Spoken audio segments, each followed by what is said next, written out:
Hi, I'm Cindy. And I'm Dave. We're glad you're here. Thanks for checking out Kotaku Bonsai.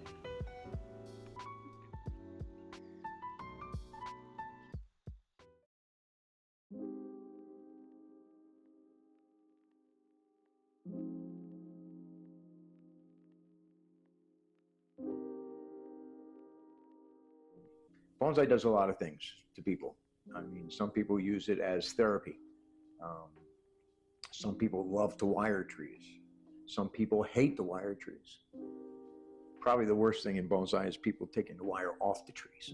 That's probably the most disliked task that has to be done to bonsai that people do. You know, when you're wiring, you're creating. You know, you're moving, you're, filling in, and you're doing the structure of the tree. When you're unwiring, it's got to be done. But in the back of your mind, you're going, oh, I spent a whole day wiring it. Now I'm going to spend a whole day unwiring it. And guess what? I got to wire it again.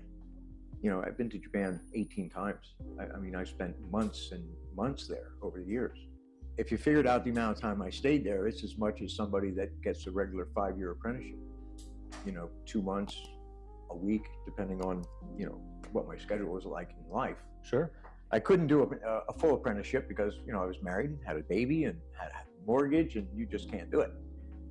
Now, a lot of people will look at me while I'm saying this and say, well, wait a minute, you're Japanese trained. That's the furthest thing I ever thought you would think of.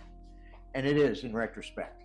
I'm 100% Japanese aesthetics. None of my personal collection are in American pots. They're all in Japanese pots. And that's just because I want it that way. I've gone through many, many critiques over the years, all over the country, in Europe, and so forth. And there's always that one judge that is completely negative about almost every aspect of the tree. The pot's too small, the pot's the wrong color. If this was my tree, I would do this and not this, and this isn't right and this isn't right. My Japanese teacher, he said, you should never be negative about somebody's art, because you don't know that person that well, perhaps, and it's only their representation of what they do. One example I use quite often, traditionally in Japan, conifers, are in unglazed containers. Sure. Okay, and then your deciduous are in glazed containers. So one show I was at, and somebody had a juniper, shimpaku, and it was in a blue glazed pot. Okay? So your immediate instinct would be say, it's a very nice tree, blah, blah, blah, but, if we're following the Japanese aesthetics of bonsai display, you might want to consider using a unglazed pot instead of a glazed pot. It made me think, and I didn't make a comment about the pot. And I'll tell you why. Because I've been in situations where people do things or see things or say things that you have no idea of where it's coming from in them, okay? So if I was to take that gentleman who had the blue pot and explain to him that, this isn't right, it's wrong, what do I know about that guy? I know nothing, okay? I don't know his financial status. I know nothing about him. Through the conversation, I learned, now this is a private discussion with just me and the individual who had the tree, everyone else had left. He told me his dying father bought that pot for him for a Christmas gift.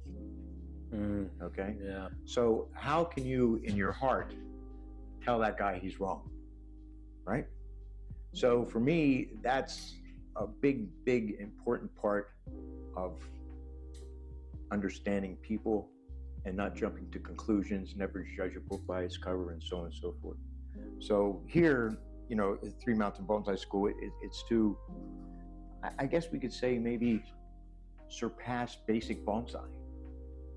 Go a little further than the United States has been for, since the mid-50s, when bonsai really, took mainstream and clubs developed and so forth. I mean, bonsai literally in the United States is pretty brand new. It's not as old as people think. Sure. I just want to go that one step further, explaining, after we reach that point where we take our first workshop, we grow a seedling or whatever, and we create this beautiful bonsai over years. We put in time, effort, money, to make it as best as we can.